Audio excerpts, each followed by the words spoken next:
Hello, welcome to my channel, Beyond the Sewing Room. I'm Diane. So today I thought I'd have a little catch up and share what I've been doing. I've got the finished coat to show you because I was tweaking that in the last video. And also I've done a little bit of fabric shopping, so I'm going to show you that. I've also done some gift making, but unfortunately I won't be able to show you that. I'll have to save it till after Christmas because I'm just worried that the recipient may see it beforehand. So I'll show you what I've been up to. So the coat, thank you for all your lovely comments. I did go with a couple of them and stick to 2 buttons to start with. Then I wore it out and discovered that because it was originally a belted coat and the pattern was belted, and that's what I made to begin with if you remember, it meant that to fasten it up with just 2 buttons, the buttons would have to be to either one side or way off the edge of the coat. So I put them to one side and had it sort of asymmetrical, how it was fastened. And I just found, no, it needed to be more central, I felt. So I'll show you what I've done. And I've also added some binding. So I did say I was going to add some binding between the main fabric and the lining on the inside, because I thought that would finish it off. Sometimes when you get clothes that are a little more special, they have a nice binding, don't they, on the inside of the coat. So I used some that I made recently from fabric I had left over from a work project and made some nice bias binding. I'll show you that. And then I'll have a little chat about what my plans are for the little fabric shopping that I did. But I intended on going for one thing, and as you always do, bought a few extra pieces. So as you can see, I've got a little pile here. So I'll get the coat down and show you that.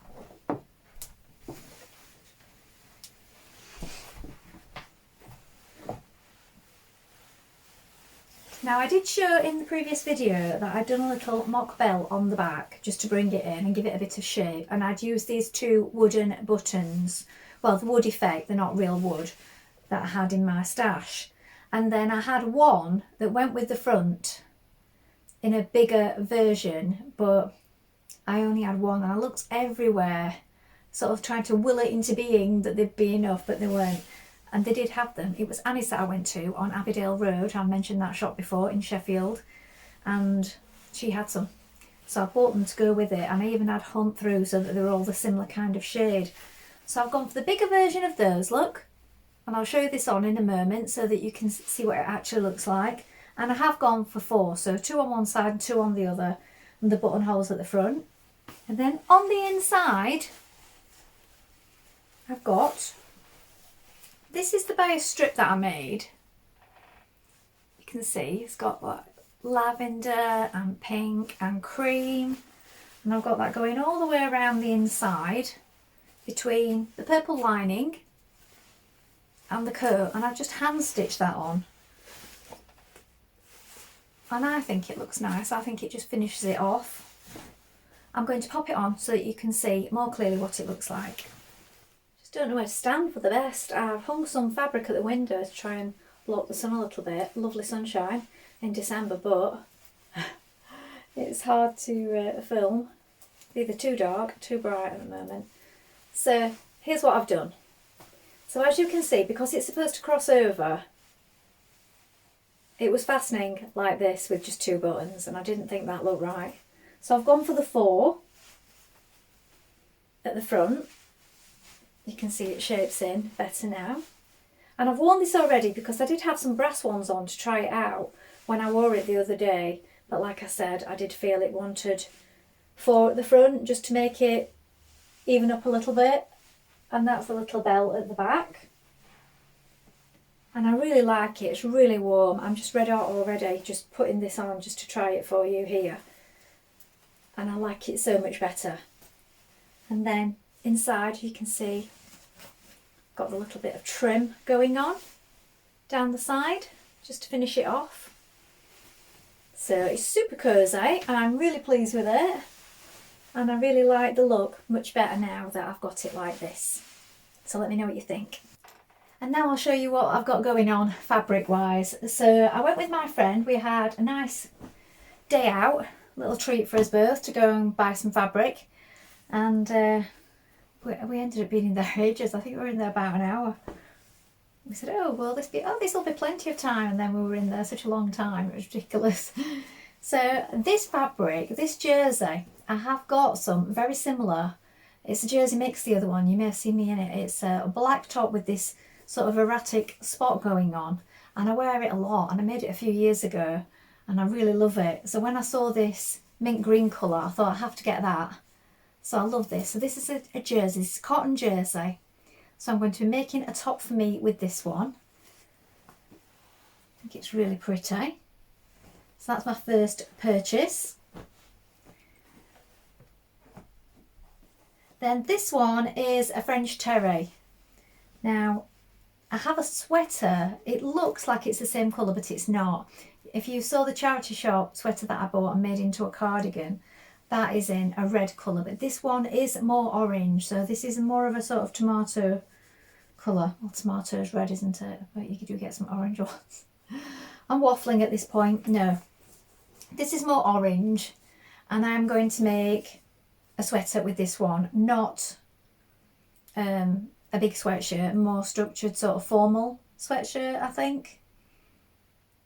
I have a dress that's got sort of poofy sleeves into a deep cuff. I was thinking of maybe using that and making the sweater version of that with a higher neck, or maybe doing something completely different. I did see a really nice sweatshirt the other day on Instagram and I completely forgot what it was called, and it had a sort of inset piece here on the sleeve. Now it wasn't a ruffle because I have that on a couple of my dress patterns. It was just like a standout piece that went into the shoulder. I thought that was quite a nice effect. So I could do something like that. I'm not entirely sure yet, but I do know I want to do something special, not just like a sweatshirt. Something nice with details on. But as I said, it's French terry, so if you can see the back of that. But it's good and thick for the winter months. So that's that one. This one I love. Now I went back to it a few times thinking I've got a few things in this sort of shade. Do I want this? But it was like little speckle in it that I really loved. So this is really cosy on the back as well, sort of fluffy. And I don't know if the camera will pick it up, but can you see it's got a yellow, a red, a blue, sort of a purpley colour speckle going on. And then it's sort of this sort of mustardy colour. I thought that was really nice. And on the back, as I said, it's got a lovely soft feel to it. So sort of fleecy, but really soft. So I may make a dress with that one. A sweater dress. I think I might have got enough. I bought it with the intention of making a top, but now looking at it, I think I would like a slim fitting sweater dress like my other one with the Savannah Daisy on, the burgundy one that I have. I don't know if I have done videos in it, but unless you watch regularly, you'll not know what I'm talking about. So that's what I'm thinking with that one. And then the next one, it's fabric for a gift for my husband. Now he currently has 3 sweatshirts made by me, all from the same pattern, but I've done it in different variations. So I've done some colour blocking, different coloured sleeves on 2 of them, and then one of them I've changed up the pattern a little and just done it in a solid colour. And it's from Bird magazine a few years ago, and he absolutely loves them. He wears them all the time, just wears them in rotation in the winter. So I've bought him some more sweatshirts in for him. And when I got back the other day, I said, don't go looking through what I've bought because some of it's going to be for you. Thinking he would just have a little look in the bag, and he said, oh, that bag upstairs with fabric in. Oh yeah, I've already looked in it. So what can you do? So he probably has an idea what I'm making, but I am thinking I might do one with a zip up the front. I had a look in the shop, but they didn't have the zip that I wanted.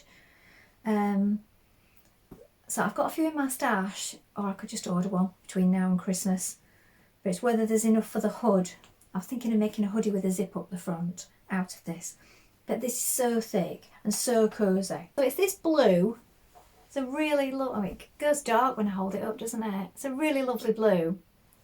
And it's a really thick sweatshirting fabric. Got the fluffy back. It's a really good weight. It's mainly cotton. I think it was something like 80% cotton. So it's really good quality. It's really thick. I'm just thinking if I do a pocket at the front and then do a zip and everything, that might be too thick. So rather than have the pocket come right into the zip at the front, I might have to set them back a little bit. Otherwise I'm going to be struggling to sew through that. So that's my plan with this one. I will show all of you these made up, of course, once they're done. I'm in no rush to make the ones of my own, but this one for my husband, I want it done before Christmas. So that's that. So a lovely little selection there, and my friend got a few pieces as well. You may have seen my little bag that I took with me. It's not so little, it's quite big actually. Oh, there's cotton in here as well. So I made these a while ago, and I did have them on my Etsy shop. When I had my Etsy shop, I had a few of these on. It's got a pocket inside. And I was just using up all my scraps to make these. I've got a few. I've given a couple away. I did sell 2 of these, I think. They're just great for using up scraps, and it's fully lined, and this was big enough for all my fabric just on the day. So that's what I intend on making with that fabric anyway. Now I have made a gift, as I said, but I don't want the person I've made it for to see it. So I'm going to have to show you that after Christmas. So I've taken some photographs, and I intend on doing a couple of other little bits of gift making as well. Mainly family, because we don't do gifts on a wide scale because, well, I just think people just end up buying for the sake of it, don't they? And sometimes people feel a bit obligated. So it's just close family, as in my boys, my husband. We've got a bit of something for my mum. Sadly, my dad's no longer with us. Me and my brother don't exchange gifts. It's not something we've done as adults. And it's the same with my husband's side of the family as well. We don't. We decided years ago that we weren't doing that because it all just got very expensive at Christmas. I just think it takes the pressure off people if you don't do it with absolutely everybody.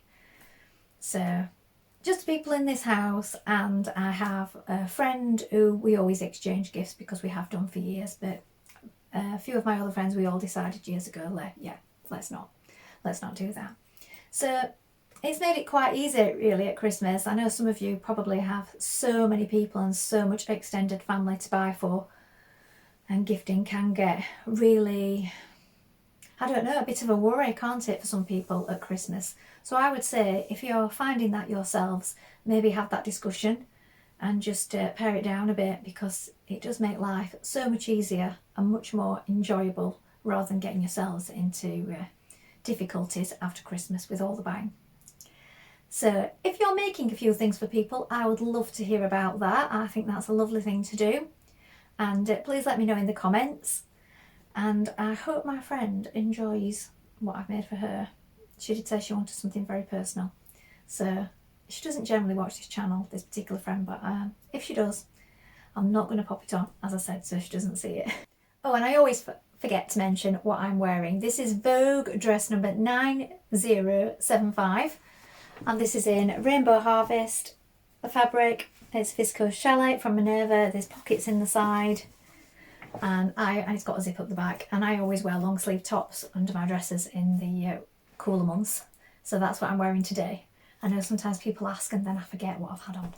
Well, that's all from me for today. I just thought I'd pop on and give a little catch up. I will share a few of the bits as I'm making them. I've been a bit busy with work and a few other things, so I've not been making that much for myself recently. So that's all for today. Thank you so much for watching, and I'll be back soon. Bye for now.